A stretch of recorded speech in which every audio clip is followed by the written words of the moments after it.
আসসালামু আলাইকুম রহমতুল্লাহি ওয়া বারাকাতুহু। আজকে আমরা আলোচনা করব একটি সোল্ডারিং আয়রন সম্পর্কে। সো বন্ধুরা, আমরা কম বেশি প্রায় মানুষ যারা ইলেকট্রিকের কাজ করি, আমরা প্রায় মানুষ সোল্ডারিং আয়রন ব্যবহার করি, কিন্তু আমরা প্রায় সময় দেখি সোল্ডারিং আয়রন হয়তো বা রাং লাগে না, অথবা ভালো মতো আমরা সোল্ডারিং করতে পারি না, এরকম অনেক কি আমাদের সময় যায়।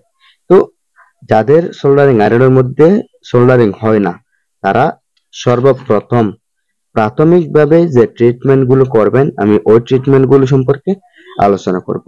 ট্রিটমেন্ট বলতে আমরা সোল্ডারিং আয়রনে সোল্ডারিং করতে না পারলে আমরা কি সিস্টেমে সোল্ডারিং করার চেষ্টা করব, এটা নিয়ে আলোচনা করব।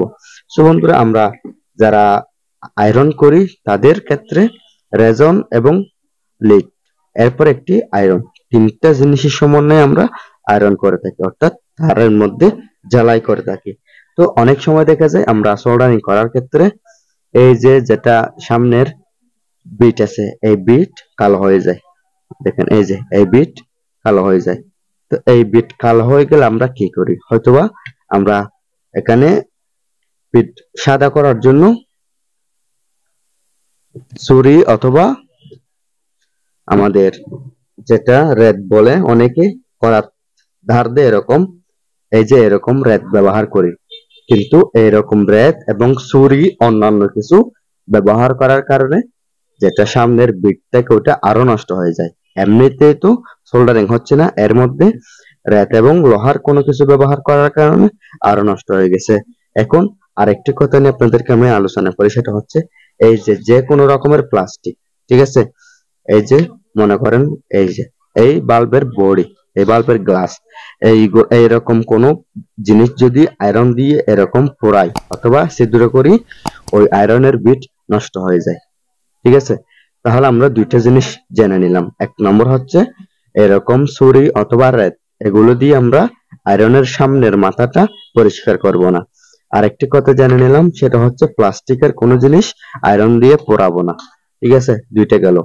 এরপরে যদি তারপরেও আমাদের আয়রন না হয়, তাহলে আমরা প্রাথমিকভাবে একটা ট্রিটমেন্ট দিতে পারি, সেটা হচ্ছে এইরকম যেগুলো রেজন আছে এগুলো বাদ দিয়ে যেগুলো মোবাইলের কাজ করে, যে মোবাইলের দোকানে পাওয়া যায়, ওই রকম একটা রেজন আমরা ক্রয় করব, যেগুলো সামনে ওই কাগজ দিয়ে মোড়ানো, এবং ছোট্ট একটা রেজন আমরা কিনে নিব পরীক্ষামূলক, মানে আয়রনে সোল্ডারিং হচ্ছে কিনা এটা যাচাই করার জন্য। এরপরে আমরা যে লিড গুলো ব্যবহার করতেছি, এই লিড গুলো পরিবর্তন করে দেখব। ঠিক আছে, হয়তোবা লিড পরিবর্তন করলে হয়ে যাবে, না হয় রেজন পরিবর্তন করলে হয়ে যাবে। এখন আরেকটা কথা আপনাদেরকে আমি বলতে চাই, সেটা হচ্ছে তাহলে আমরা সামনের যেটা আয়রনের বিট আছে এটা পরিষ্কার করব কিভাবে। আপনারা পরিষ্কার করার জন্য হয়তোবা টুইজার ব্যবহার করতে পারেন, না হয় ব্লেড ব্যবহার করতে পারেন, যেগুলো আমরা চুল কাটার সময় ইউজ করি, ওই রকম ব্লেড আমরা ব্যবহার করতে পারি সোল্ডারিং করার ক্ষেত্রে। তারপরে যদি আপনাদের আয়রনে সোল্ডারিং না হয়, তাহলে আপনাদের আয়রনের বিট পরিবর্তন করতে হবে।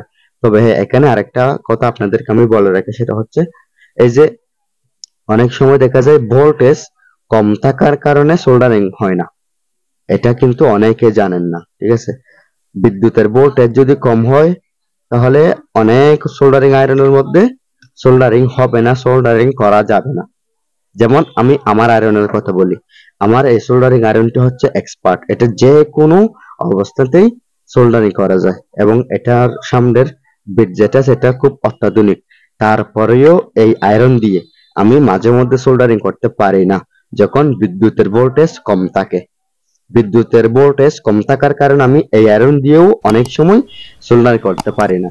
তাহলে কথা পরিষ্কার হয়ে গেল, প্রথমত সোল্ডারিং আয়রনের মাথা যদি কালো হয়ে যায়, তাহলে রেত এবং ছুরি কোনো কিছু দিয়ে পরিষ্কার করব না। দ্বিতীয়ত, প্লাস্টিকের কোনো জিনিস আয়রন দিয়ে পোড়াবো না। তৃতীয়ত, রেজন এবং সোল্ডারিং আমরা পরিবর্তন করে দেখব, অথবা সামান্যটুকু কোনো জায়গা থেকে সংগ্রহ করে তারপরে দেখব কাজ সম্পন্ন হচ্ছে কিনা। ঠিক আছে, এরপরেও অনেক সময় দেখা যায় বিদ্যুতের আর্থিং কম থাকার কারণে, অথবা মনে করেন আপনি সেট কানেকশন নিয়েছেন আপনার দোকানে, আপনার দোকানের মধ্যে কারেন্টের মিটার নাই, সেট কানেকশন নিয়েছেন, তখন আপনার আর্থিংটা ভালো করে দিতে হবে।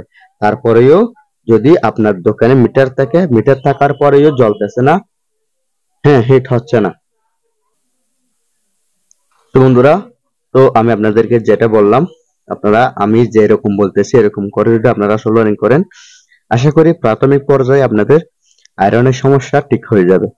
যদি তারপরেও ঠিক না হয়, তাহলে আপনারা বিট পরিবর্তন করবেন, ঠিক আছে? বিট পরিবর্তন করার ভিডিও আমার চ্যানেলে দেওয়া আছে, আপনারা চাইলে আমার চ্যানেলের ভিডিওটা দেখতে পারেন। সো বন্ধুরা, এখানে আমি আপনাদেরকে আরেকটা কথা বলি, সেটা হচ্ছে এই যে মনে করেন অনেক সময় দেখা যায় আপনারা আয়রন করার সময় শর্ট করে। আমি আপনাদেরকে মোটামুটি ভাবে আয়রনের সমস্যা সবগুলো নিয়ে একটু বুঝিয়ে বলতেছি, না হয় ভিডিও লম্বা করার উদ্দেশ্য আমার না। তারপরে আমি আপনাদেরকে পুরোপুরি ভাবে সোল্ডারিং আয়রন সম্পর্কে সবকিছু বুঝিয়ে বলতেছি। অনেক সময় দেখা যায় এই যে সোল্ডারিং করতেছেন, এই যে এটাতে আপনি হাতে ধরছেন, তাই না? এই যে এখানে হাতের মধ্যে শর্ট করে। যদি হাতের মধ্যে শর্ট করে, আপনি সোজা আয়রনের কয়েলটি পরিবর্তন করে ফেলবেন। আপনি যদি আয়রনের কয়েলটি পরিবর্তন না করেন, তাহলে আপনি দুর্ঘটনার শিকার হবেন, ঠিক আছে? এই যে আমার কাছে এখানে দুই ধরনের লিড দেখা যাচ্ছে, একটা হচ্ছে চিকন আর একটা হচ্ছে মোটা। এই চিকন চিকন লিড এসে মোটা লিডটা ভালো, এটা আমার ফুরিয়ে গেছে, এজন্য অল্প আপনাদেরকে দেখাচ্ছি, ঠিক আছে? আপনারা পরীক্ষামূলক ভাবে এই একটি লিডের গছ, এই কয়েল থেকে এক গছ নেবেন এবং আরেকটি গছ কয়েল থেকে আরেক গছ নেবেন, তারপর আপনাদের সমস্যাটা ঠিক হয়ে যাবে।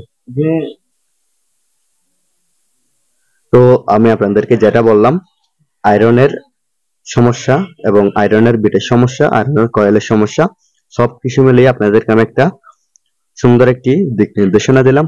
ভিডিওটি যদি ভালো লাগে লাইক, কমেন্ট এবং শেয়ার করবেন। আমার চ্যানেলটি সাবস্ক্রাইব করে পাশে থাকা বেল বাটনটি অল করে দিবেন। পরবর্তী ভিডিও দেখার আমন্ত্রণ জানিয়ে আজকে এতটুকুর মধ্যে শেষ করলাম। আসসালামু আলাইকুম ওয়া রাহমাতুল্লাহি ওয়া বারাকাতুহু। আল্লাহ হাফেজ।